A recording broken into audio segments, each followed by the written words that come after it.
Баршаңызға сәлем достар, менің арнама қош келдіңіздер. Бүгін өте пайдалы жеміс-жидектен шай дайындаймын. Егер жемістеріңіз қатырылған болса, алдын ала шығарып қойсаңыздар болады. Менде өрік, чернослив, алма және де 3-4 тілім лимон және қатырылған малина.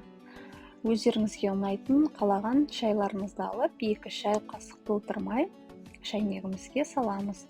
Менде шайнектің мөлшері 1 литр. Осылай шетінен жемістерімді саламын. Мен 1 дана қызыл алма пайдаландым. Алманың қай түрінен болса да пайдалана бересіздер.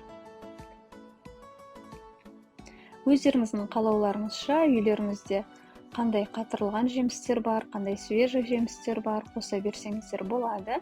Вишня қоссаңыздар, клубника қоссаңыздар да болады. Және де апельсин қоссаңыздар болады. Енді жемістерімізді салып болғаннан кейін үстінен қайнап тұрған ыстық суымызды құямыз.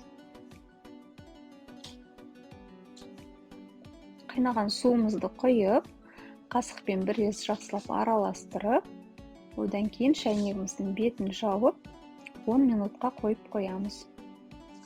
Сол 10 минуттың ішінде жемістеріміздің барлық витаминдері шығып, шайымыз дайын болады. Осы шайды жиі дайындап ішсеңіздер, иммунитет көтереді, өте дәмді шайдың бірі. Қыстың күні тұмауратқан кезде, басқа уақыттарда да жиі жасап ішсеңіздер болады. Шайды арасында біраз осылай араластырып қойсаңыздар болады. Шайымыз осылай 10 минут тұрғаннан кейін үстіне 1 ас қасық толтырып бал саламыз. Балдарыңыз таза табиғи бал болғаны дұрыс. Сол кезде шайларыңыз нағыз витаминге толы, пайдалы шай болып шығады.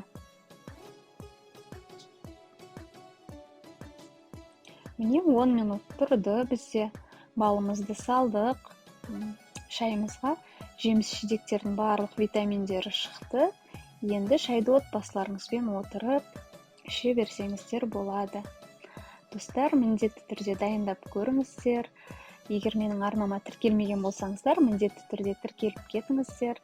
Мен үшін өте маңызды. Алдағы уақытта тағы да кездескенше сау болыңыздар.